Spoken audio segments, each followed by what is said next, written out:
Pasé 30 días hablando español completamente sola. Sin clases, sin profesor, sin nadie que me corrigiera. Solo yo, mi voz y un idioma que todavía no era mío. Y lo que descubrí en esos 30 días cambió para siempre la manera en que entiendo el aprendizaje de idiomas, y también, honestamente, la manera en que me entiendo a mí misma. Pero antes de contarte todo, quiero pedirte algo. Escribe en los comentarios desde qué país estás viendo este video. Por ejemplo, si estás en México, escribe México.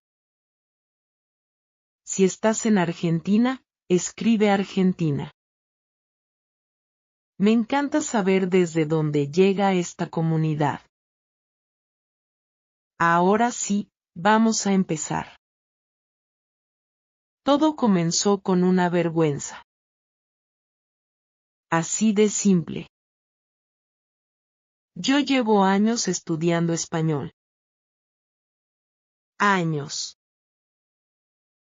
Libros, aplicaciones, series, canciones, gramática, vocabulario, ejercicios escritos.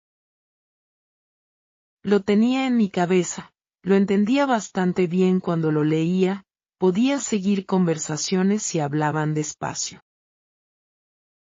Pero en el momento en que alguien me preguntaba algo en español, algo en mi cuerpo se bloqueaba. La garganta se cerraba. La mente se vaciaba. Y decía cosas como sí o no sé y cambiaba de tema tan rápido como podía. Un día estaba en un grupo de personas que hablaban español y una chica me preguntó directamente, con una sonrisa completamente inocente, si yo hablaba español. Y yo, que llevo años estudiándolo, respondí en italiano. En italiano. Mi propio idioma. Como si mi cerebro hubiera decidido en ese momento que no, hoy no funcionamos en español. Esa noche llegué a casa y me senté en el suelo de mi habitación. Literalmente en el suelo. Y pensé, ¿qué estoy haciendo? ¿Para qué sirve todo este estudio si no puedo abrir la boca? Y ahí fue cuando tomé la decisión. 30 días. 30 días hablando español, aunque fuera sola, aunque fuera en voz alta a las paredes de mi apartamento, aunque me sintiera completamente ridícula. 30 días para obligar a mi boca a moverse en este idioma. La primera semana fue, sin ninguna duda, la peor de todo el proceso. No porque el español sea difícil. No porque yo no supiera las palabras. Sino porque hablar en voz alta cuando no tienes interlocutor se siente extraño de una manera que no esperaba. Raro de verdad. Yo soy italiana y, en mi cultura, si alguien te escucha hablando sola en casa, la gente asume que algo no está bien contigo. Es gracioso pensarlo ahora, pero en ese momento no me parecía gracioso para nada. El primer día me levanté, fui a la cocina a prepararme el desayuno, y me dije a mí misma en voz alta, bueno, vamos a preparar el desayuno. Eso fue todo. Eso fue lo único que pude decir antes de que me entrara la risa y me callara. Porque sonaba absurdo. Sonaba como si estuviera haciendo un programa de televisión para niños pequeños. Ahora tomamos el café. Ahora ponemos el pan en la tostadora. ¿Quién hace eso? Pero seguí. Seguí porque me había prometido a mí misma que lo haría. Y el segundo día fue un poco más fácil. No mucho. Pero un poco. Empecé a narrar lo que hacía como si fuera un diario hablado. Esta mañana me desperté tarde. No quería levantarme. Hace frío. El cielo está gris. Tengo que trabajar, pero no tengo ganas. Frases pequeñas, simples, pero en español. Todo en español. Lo que descubrí esos primeros días fue algo que nadie me había dicho nunca, que hablar y entender son habilidades completamente distintas. Yo podía entender una conversación en español. Podía leer un artículo largo sin problema. Pero cuando intentaba producir el idioma, cuando intentaba construir una oración de la nada, mi cerebro buscaba las palabras como si estuviera buscando algo en un cajón muy desordenado. Sabía que las palabras estaban ahí. Pero encontrarlas a tiempo, en orden y con la estructura correcta era otro mundo. Y aquí llegó el primer gran problema. Porque yo pensaba que el problema era el vocabulario. Pensaba que necesitaba más palabras. Pero no. El problema era la velocidad. Cuando lees, puedes detenerte, puedes retroceder, puedes tomarte el tiempo que necesitas. Cuando hablas, el tiempo no espera. Y yo no estaba entrenada para producir español en tiempo real. Mi cerebro procesaba las ideas en italiano, las traducía mentalmente, y, para cuando terminaba de traducir, el momento ya había pasado. Entonces cambié la estrategia. En lugar de intentar traducir desde el italiano, empecé a pensar directamente en español. Suena simple, lo sé. Pero es más difícil de lo que parece porque significa renunciar a la precisión. Significa aceptar que no siempre vas a decir exactamente lo que quieres decir. Significa hablar con palabras más simples porque son las que tienes disponibles en ese momento. Y para mí, que soy una persona a la que le importa mucho expresarse bien, eso fue un desafío enorme. Hubo una tarde, creo que fue el cuarto o quinto día, en que me puse a hablar en español sobre algo que me había pasado y me frustré tanto que paré. Paré y me quedé en silencio. Porque lo que quería decir era algo complicado, algo con matices, algo que en italiano hubiera expresado con una elegancia que en español todavía no tenía. Y en español me salió algo torpe, algo poco natural, algo que no captaba nada de lo que realmente sentía. Y me enojé. Me enojé mucho. Y ahí apareció el conflicto real. No el conflicto con el idioma. El conflicto conmigo misma. Porque cuando empecé este reto, me dije que era para mejorar mi español. Pero a medida que pasaban los días, me di cuenta de que había algo más profundo. Había una parte de mí que asociaba hablar mal con ser menos inteligente, menos capaz, menos yo. En italiano soy una persona que se expresa bien. Tengo humor, tengo vocabulario, tengo la capacidad de decir cosas complicadas de maneras interesantes. en español, en esos primeros días, era una versión reducida de mí misma. Una versión que decía el gato está en la mesa cuando quería decir algo sobre la naturaleza del tiempo y la memoria. Era frustrante de una manera que iba más allá del idioma. Y creo que eso es algo que nadie habla cuando habla de aprender idiomas. Nadie dice que en algún momento vas a sentir que has perdido una parte de tu identidad. Que tu personalidad, que en tu lengua materna es rica y compleja, en el idioma nuevo se reduce a algo básico. Y que eso duele. Duele de verdad. Mi amigo, si estás aprendiendo un idioma ahora mismo, quiero que sepas que si has sentido eso, si has sentido esa frustración de no poder ser tú mismo en el idioma nuevo, no estás solo. Es completamente normal. Y forma parte del proceso. Pero en ese momento yo no lo sabía, y lo viví como una crisis pequeña pero real.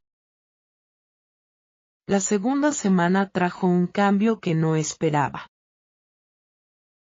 Empecé a hablar conmigo misma no solo para narrar lo que hacía, sino para pensar en voz alta. Empecé a resolver problemas en español. A debatir conmigo misma. A imaginar conversaciones y llevarlas a cabo sola, haciendo los dos lados. Sé que suena un poco extraño. Pero funcionaba. Por ejemplo, una mañana tenía que tomar una decisión sobre algo relacionado con mi trabajo. Y en lugar de pensar en italiano, decidí pensar en español en voz alta. Bueno, tengo dos opciones. La primera opción es esto. La segunda opción es esto otro. Si hago la primera, puede pasar esto. Si hago la segunda, puede pasar lo otro. ¿Qué es mejor? Creo que. Y así continuaba. Y lo que descubrí fue que pensar en español me obligaba a simplificar. Me obligaba a ir al centro del problema, a la esencia, porque no tenía las palabras para los adornos. Y a veces, simplificar es exactamente lo que necesitas para entender algo. También empecé a leer en voz alta. Artículos, textos, cualquier cosa. Y no solo para practicar la pronunciación, sino para acostumbrar mi boca a los sonidos del español. Porque hay una diferencia física entre hablar italiano y hablar español que yo no había notado antes. El italiano es muy abierto, muy vocal, muy resonante. El español tiene sonidos que se hacen en lugares distintos de la boca. Ciertos sonidos que en italiano no existen de la misma manera. Y mi boca tenía que aprender eso como si fuera un instrumento musical nuevo. Un día, leyendo en voz alta, noté que había frases que me salían con fluidez. Frases comunes, frases que había repetido muchas veces. Y eso me dio algo muy importante, me dio confianza. Pequeña, frágil, pero real. Porque entendí que la fluidez no llega toda junta. Llega en pedazos. Llega frase por frase, expresión por expresión. Y en esa segunda semana, empecé a coleccionar frases. Frases que me gustaban, frases que me parecían útiles, frases que capturaban algo de manera que yo encontraba elegante. Pero entonces llegó el momento más difícil de todo el reto. Y no fue cuando me trabé con la gramática. No fue cuando olvidé una palabra importante. Fue la noche del 14º día, exactamente a la mitad del proceso. Esa noche llamé a mi madre. Mi madre habla solo italiano. Y durante 30 minutos hablé con ella en italiano, como siempre, sobre cosas normales, sobre la familia, sobre la comida, sobre lo que había pasado esa semana. Y cuando colgué, me senté y pensé, esto es lo que soy. Este idioma es el que me define. Y el español, con todo el esfuerzo que le estaba poniendo, seguía sintiéndose como un traje prestado. Me pregunté si estaba perdiendo el tiempo. Me pregunté si había personas que simplemente no estaban hechas para hablar otro idioma con naturalidad. Me pregunté si el problema no era el método sino yo. Si había algo en mí que bloqueaba el proceso. Y esa noche no hablé más en español. Me fui a dormir en silencio y no estaba segura de si quería continuar.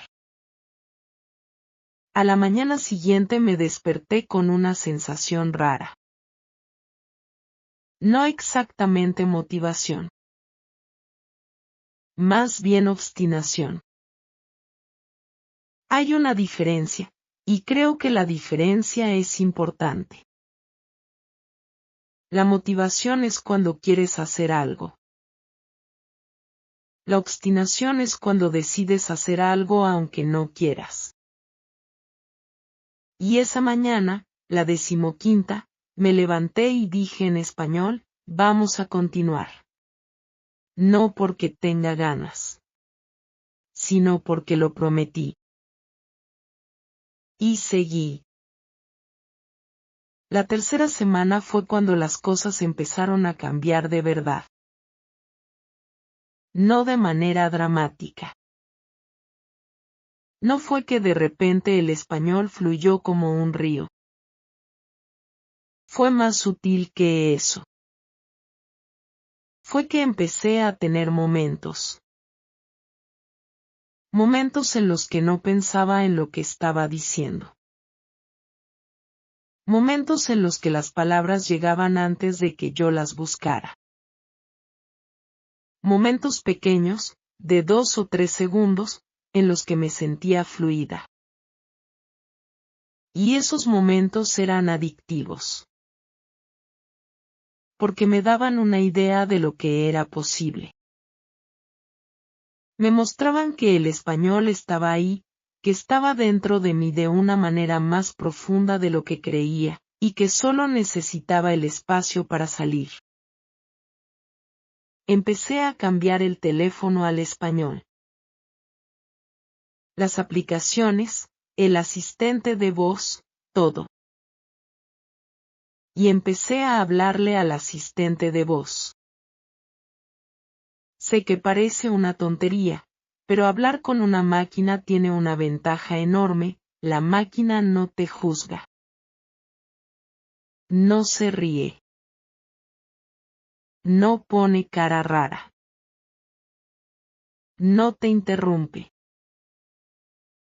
Y para alguien como yo, que tenía tanto miedo al juicio ajeno, eso era liberador. Le hacía preguntas al asistente en español. Le decía que pusiera música. Le pedía que me dijera el pronóstico del tiempo. Y cuando no me entendía, cuando yo pronunciaba algo mal y la máquina respondía algo completamente sin sentido, me reía. Y reírme era bueno.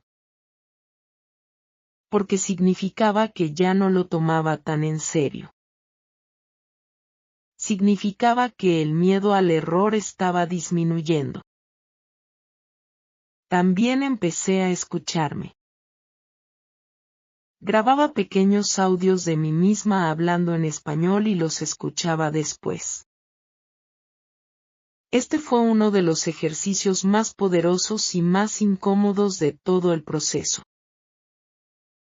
Porque escucharte a ti misma es brutal. Tu voz suena diferente. El acento suena más fuerte de lo que creías. Los errores son más evidentes. Y hay una tendencia natural de querer parar, de querer no escuchar más. Pero escucharte tiene algo valioso que ninguna otra actividad tiene, te muestra exactamente dónde estás. Sin adornos, sin excusas. Escuchar mis propios audios me ayudó a identificar patrones. Patrones de error que repetía constantemente. Estructuras que usaba mal siempre de la misma manera. Y cuando los identificas, puedes trabajar en ellos de manera específica.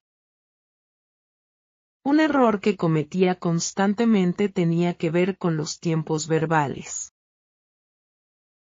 En italiano y en español los tiempos verbales no funcionan exactamente igual, y yo mezclaba cosas que no debía mezclar.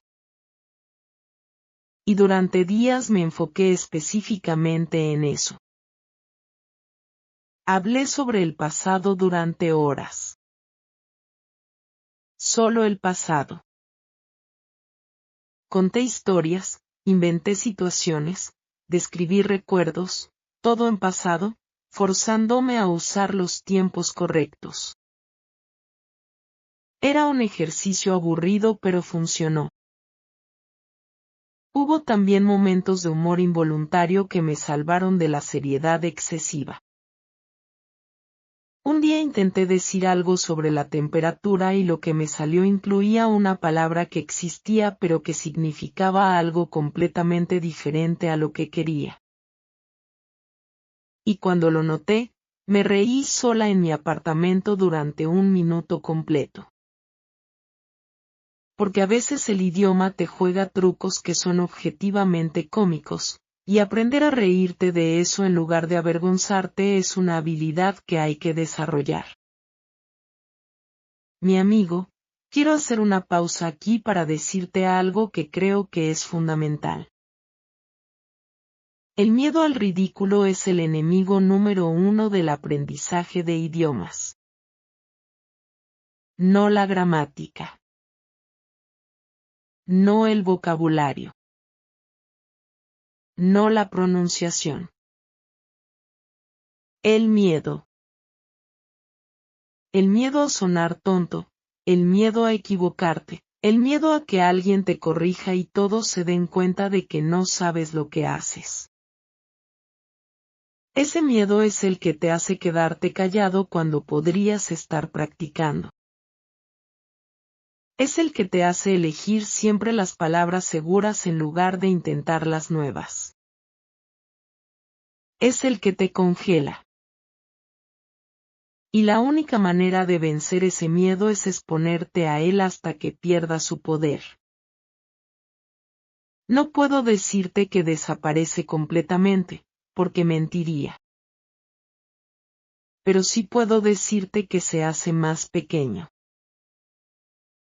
Y que en ese proceso de hacerlo más pequeño, tu español crece. La 4ª semana llegó con algo que no esperaba. La soledad del proceso me empezó a pesar. Había estado hablando sola durante 21 días. Y aunque la práctica funcionaba, aunque podía sentir el progreso, había algo que el monólogo no podía darme. La conversación real tiene una dimensión que la práctica sola no puede replicar completamente. Cuando hablas con otra persona, hay imprevistos. Hay preguntas que no esperabas. Hay que responder en tiempo real a algo que no sabes de antemano. Y esa dimensión de la conversación, Ese salto al vacío de no saber qué va a decir el otro, es exactamente lo que me había paralizado desde el principio. Entonces, sin abandonar el reto, pero sin romperlo tampoco, busqué una solución. Empecé a ver videos en los que se hacían entrevistas o conversaciones en español, y después de cada pregunta pausaba el video, respondía en voz alta como si la pregunta fuera para mí, y luego continuaba. Era un simulacro de conversación. Artificial, claro. Pero útil. Porque me obligaba a responder a algo que yo no había generado. Me obligaba a procesar la pregunta de otro y producir una respuesta. Y lo que descubrí fue que muchas de las preguntas más comunes, las preguntas que aparecen en cualquier conversación casual, yo podía responderlas con más fluidez de lo que esperaba. ¿De dónde eres? ¿A qué te dedicas? ¿Qué te gusta hacer en tu tiempo libre? ¿Qué piensas sobre esto o aquello? Para estas preguntas, después de semanas de práctica, las respuestas llegaban de manera casi automática. Y eso era exactamente lo que necesitaba ver. Pero también había preguntas que me trababan completamente. Preguntas sobre temas técnicos, sobre conceptos abstractos, sobre situaciones hipotéticas complicadas.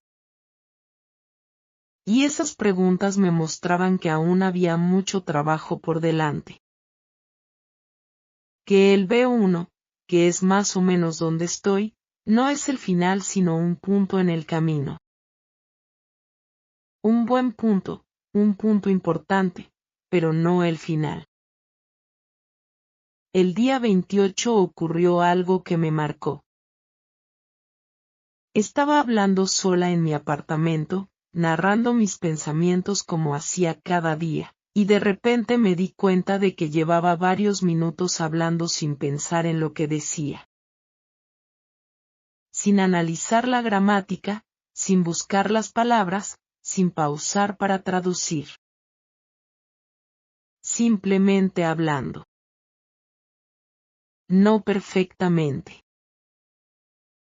Con errores, seguramente. Pero fluyendo. Y me detuve. Me detuve porque quería registrar ese momento. Quería ser consciente de lo que estaba pasando. Era la primera vez, en 28 días, que sentía que el español era mío. No completamente mío. Pero mío de una manera que antes no era. Me senté y grabé un audio largo. Hablé durante 15 minutos seguidos sobre todo lo que había vivido durante esas semanas. El primer día torpe y ridículo.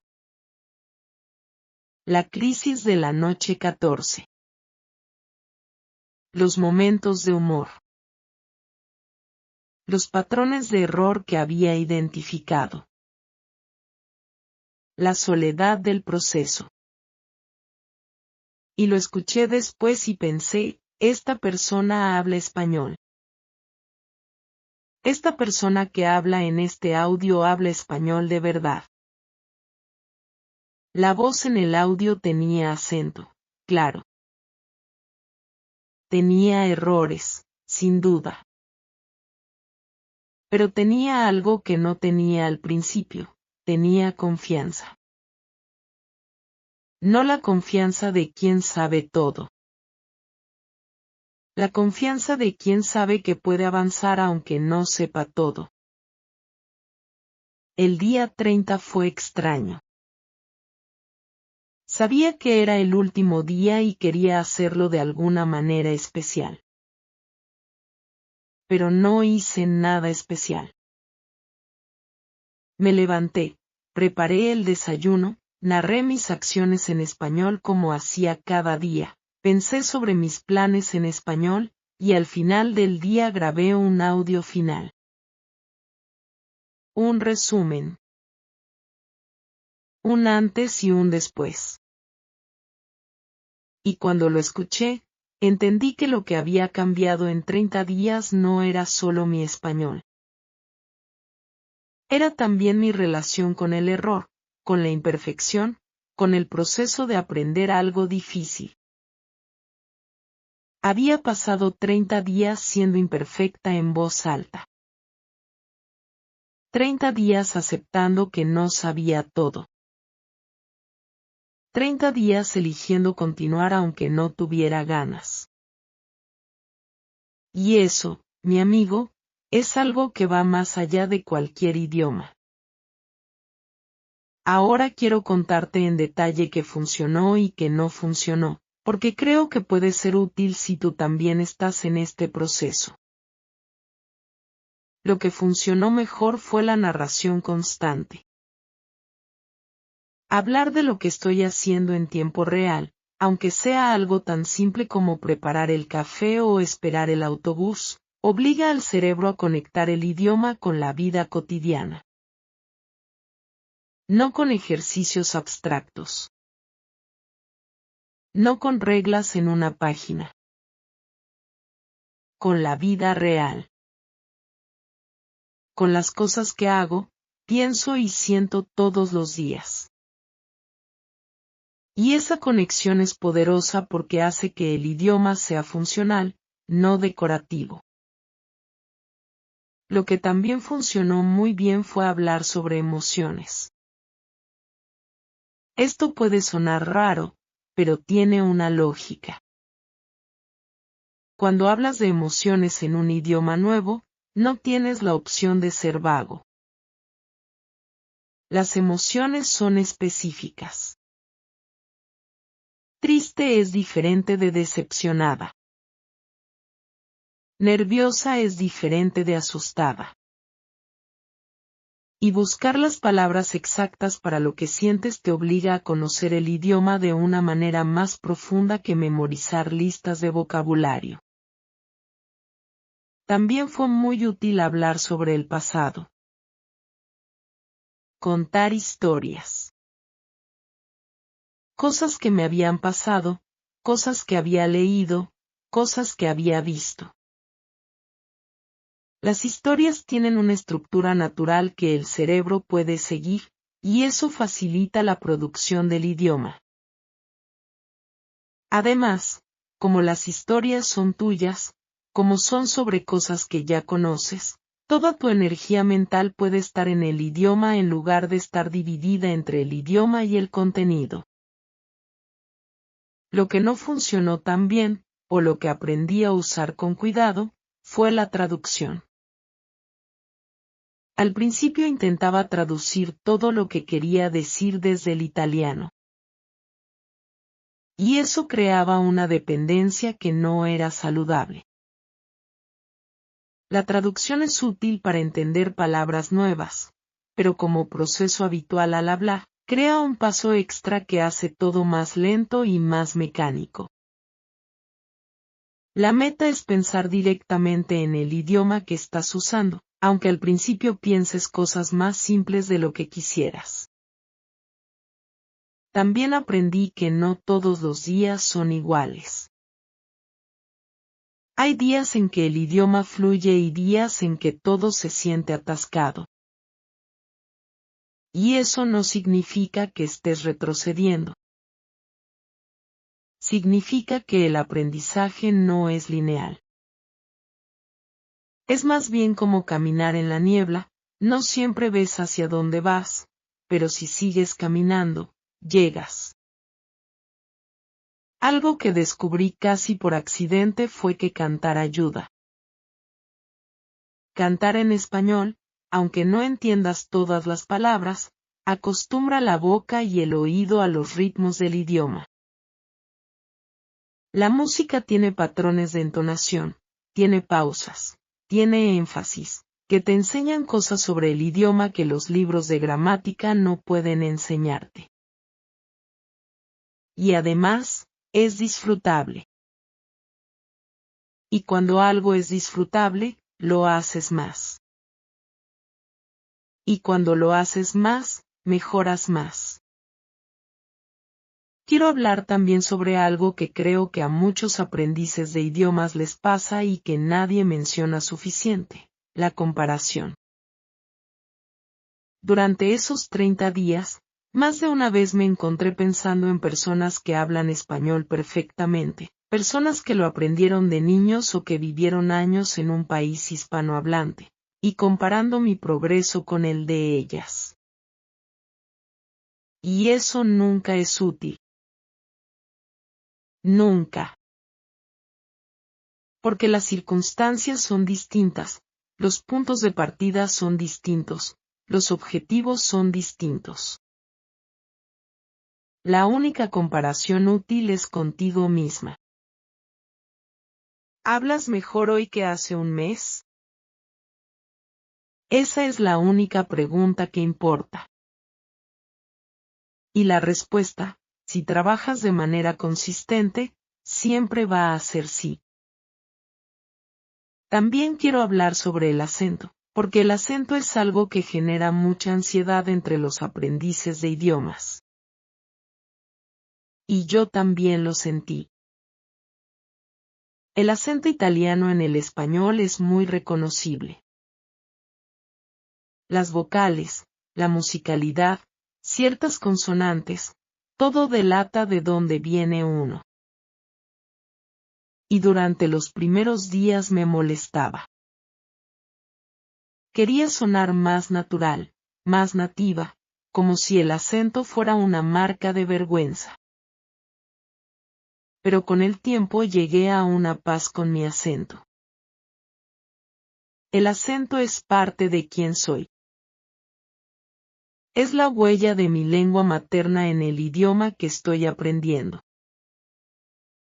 Y eso no es algo que deba esconder. Es algo que forma parte de la historia de quién soy y de dónde vengo. Lo importante es que me entiendan. Lo importante es que la comunicación funcione. Y el acento, mientras la comunicación funcione, es solo color. Hay algo más que quiero mencionar y que me parece muy importante. Durante esos 30 días, no fui perfecta. Hubo días en que hablé menos de lo que había planeado. Hubo días en que cambié al italiano sin darme cuenta a mitad de una frase. Hubo días en que simplemente no tenía energía para el esfuerzo que requería el español y dejaba de intentarlo antes de lo previsto. En esos días, en lugar de castigarme, aprendí a simplemente continuar al día siguiente. Porque la consistencia no significa perfección. Significa seguir aunque no sea perfectamente. Esto es algo que creo que muchas personas que aprenden idiomas confunden.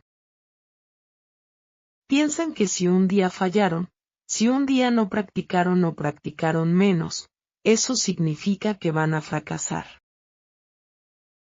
Que perdieron el impulso. Que rompieron la cadena. Pero no funciona así. El aprendizaje es acumulativo y resistente. Un día malo no borra 30 días buenos. Un error no borra 100 cosas bien dichas. Hay que tener una perspectiva más larga, más paciente, más amable con uno mismo. Mi amigo, hablemos ahora de lo que pasó después de esos 30 días. Porque el reto no terminó cuando terminó el mes. Lo que terminó fue la parte estructurada, la parte en la que yo conscientemente me imponía hablar en español sola cada día. Pero lo que quedó fue un hábito, o algo parecido a un hábito, de relacionarme con el español de manera diferente. Después de los 30 días, tuve mi primera conversación real en español con otra persona. No en clase, no en un contexto controlado. Una conversación real, espontánea, con alguien que también estaba aprendiendo el idioma y quería practicar. Y lo que descubrí fue que podía hacerlo. No perfectamente. Con errores. Con pausas. Con momentos de cómo se dice esto. Pero podía hacerlo. Podía mantener una conversación. Podía responder preguntas. Podía compartir ideas. Podía ser yo misma, aunque fuera una versión un poco más simple de mí misma. Y eso fue todo lo que necesitaba para entender que los 30 días habían funcionado. No porque de repente fuera fluida, sino porque el bloqueo se había roto. El miedo no había desaparecido, pero se había hecho más pequeño. Y ese espacio que dejó el miedo al hacerse más pequeño lo llenó el español. Algo que me llamó mucho la atención en esa primera conversación real fue que los errores que cometía ya no me paralizaban. Antes, cuando me equivocaba hablando en otro idioma, el error me hacía perder el hilo completamente. Me quedaba pensando en el error en lugar de pensar en lo que quería decir a continuación. Pero después de 30 días de equivocarme sola y seguir adelante, el error se había vuelto algo que podía reconocer, notar mentalmente, y dejar ir sin interrumpir el flujo de la conversación. Eso es algo que nadie te dice sobre hablar con uno mismo, que te enseña a manejar el error en tiempo real. Te enseña a equivocarte y continuar. Y esa habilidad, cuando finalmente llegas a una conversación real, vale más que cualquier lista de vocabulario. Quiero ser honesta sobre algo, los 30 días no me convirtieron en una hablante fluida de español. No llegué al final del mes y de repente pude tener conversaciones filosóficas profundas sin esfuerzo. El español B1 tiene sus límites, y yo los conozco bien. Hay temas en los que todavía lucho. Hay situaciones en las que todavía me bloqueo. Hay días en que preferiría no hablar en español porque requiere un esfuerzo que no siempre tengo disponible. Pero lo que sí cambió, y cambió de manera duradera, es la relación. La relación entre yo y el idioma. Antes el español era algo que estudiaba. Después de esos 30 días, el español empezó a ser algo que hablo. Y esa diferencia, aunque pueda sonar pequeña, lo cambia todo. Estudiar un idioma y hablar un idioma son actividades fundamentalmente distintas. Cuando estudias, eres pasivo. Recibes información. Aprendes reglas. Memorizas palabras. Cuando hablas, eres activo. Produces. Creas. Arriesgas. Y esa diferencia entre la pasividad y la actividad es lo que separa a las personas que estudian un idioma de las personas que lo hablan. Después de esos 30 días, yo pasé del primer grupo al segundo. Todavía aprendo, todavía hay muchísimo que no sé, todavía cometo errores que me hacen reír y algunos que me hacen cerrar los ojos. Pero ahora soy alguien que habla español. No alguien que estudia para hablar algún día en el futuro. Ahora. Hay un momento que quiero contarte porque creo que ilustra perfectamente lo que cambió. Unas semanas después de terminar el reto, estaba en un lugar donde había un grupo de personas hablando español entre ellas. Y alguien del grupo se dirigió a mí en español. Una pregunta simple, algo cotidiano. Y yo respondí. En español. Sin pausar, sin buscar las palabras, sin la garganta cerrada y la mente en blanco que había experimentado antes. Solo respondí. Como si fuera la cosa más natural del mundo. Y en ese momento pensé en la noche en que llegué a casa y me senté en el suelo de mi habitación. En la vergüenza que sentí. En la pregunta que me hice, ¿para qué sirve todo este estudio si no puedo abrir la boca? Y pensé, 30 días. Eso fue lo que necesitaba. 30 días de equivocarme en voz alta, de reírme de mis propios errores, de seguir cuando no tenía ganas, de hablar a las paredes de mi apartamento como si fuera la cosa más normal del mundo. Mi amigo, si estás en un punto en el que entiendes el idioma pero no puedes hablarlo, si estás en ese lugar frustrante en el que la gramática está en tu cabeza pero no puede salir por tu boca, quiero que sepas algo. El problema no eres tú. El problema es que nadie te ha dado suficiente práctica de producción. El problema es que has pasado más tiempo recibiendo el idioma que produciéndolo. Y la solución es exactamente tan simple y tan difícil como lo que yo hice, hablar. Hablar solo si es necesario. Hablar en voz alta aunque te sientas ridículo. Hablar aunque te equivoques. Hablar aunque sea torpe e imperfecto. Porque la única manera de aprender a hablar un idioma es hablarlo. No hay atajo. No hay aplicación que lo reemplace. No hay cantidad de gramática estudiada que te dé lo que te da una hora de producción real en voz alta. Y sí, vas a sentirte ridículo. Sí, va a haber momentos en que todo se sienta imposible. Sí, va a haber noches en que te preguntes si estás perdiendo el tiempo.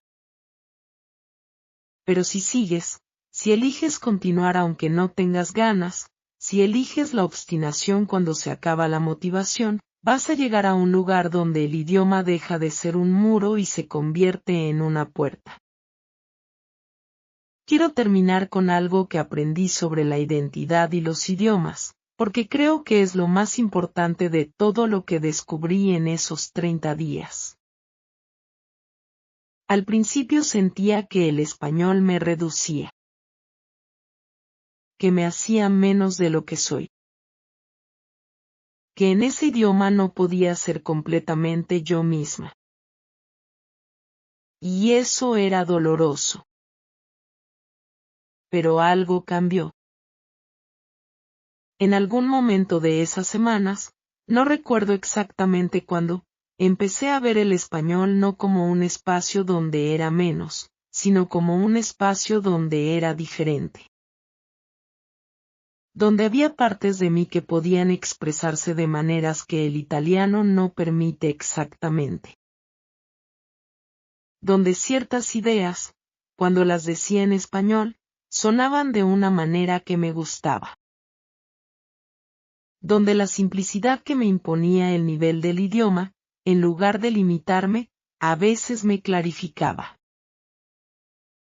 Cada idioma que hablas es una manera adicional de ver el mundo. No sustituye a la primera. Es una adición. Y el esfuerzo de aprender ese idioma, de pasar por la incomodidad y la frustración y el ridículo necesario para adquirirlo, vale exactamente lo que cuesta. Porque al final, mi amigo, no se trata solo de hablar otro idioma. Se trata de expandir el espacio en el que puedes existir. Se trata de tener más herramientas para conectar con el mundo, con otras personas, con otras culturas, con otras maneras de pensar. Y eso, sin ninguna duda, vale cada uno de esos 30 días de conversaciones con las paredes de mi apartamento. Gracias por llegar hasta el final de este video. Si te gustó, déjame un comentario contándome qué parte te resonó más. Y cuéntame también desde qué país estás mirando esto. Ya sé que te lo pedí al principio, pero siempre hay gente nueva que llega hasta el final y quiero saber de dónde vienen. Nos vemos en el próximo.